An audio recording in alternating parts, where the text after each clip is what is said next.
I got myself a Nikon P1000 a little while ago, and one of the things I wanted to do was to take pictures of the sun.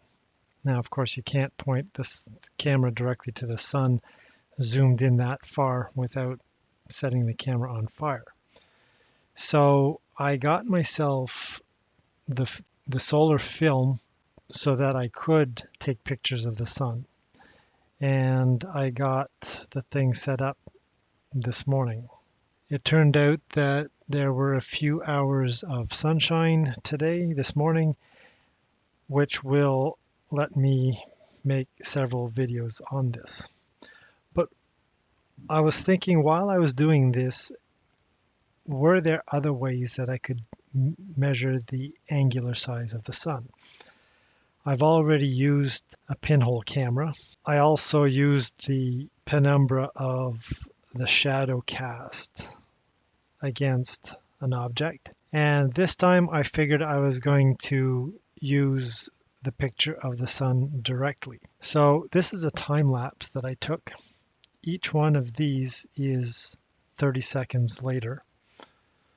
The first one, I think I shook the camera a little bit, so it's not quite lined up with the others. I'll discount the first one. And at that point, I had walked away from the camera, and the rest of these pictures were entirely taken by the camera without my intervention. So now I'm just going to select two of them. Each of these were 30 seconds apart.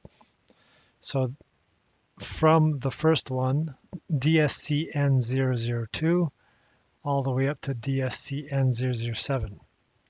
So if we count number 2 as the starting point, 3 would be 30 seconds later, 4 would be a minute, 5 would be a minute and a half, 2 minutes. So 7 would be 2.5 minutes from 2. So 2.5 minutes, that's 150 seconds. So let's figure this out. The sun moved from here to here in 2.5 minutes. So I'm just going to grab the measuring tool and figure out how many pixels that is from one edge to the other. Now, let's just position this thing so that I find the point closest to this anchor over here. And I'm going to be moving the other one as well shortly. But we have 1450, so it's going to be somewhere around 49.7. So now let's go, and now I calculate, I find the point that's the farthest from this one.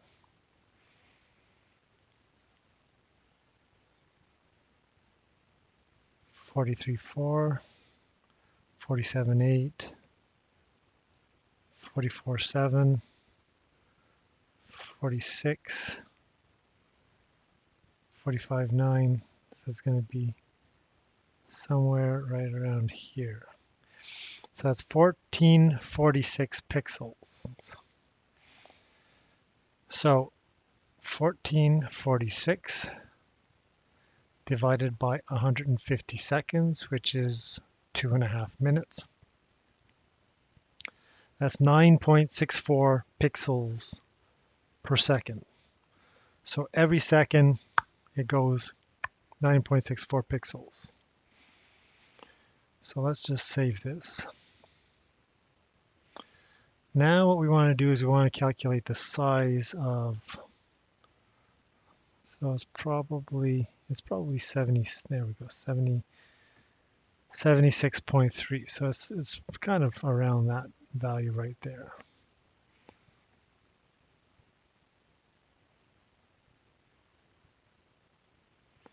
So 1276.5.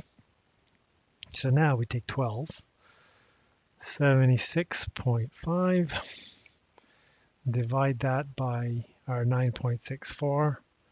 That works out to 132.417 seconds. So in that amount of time, it took the sun to go from here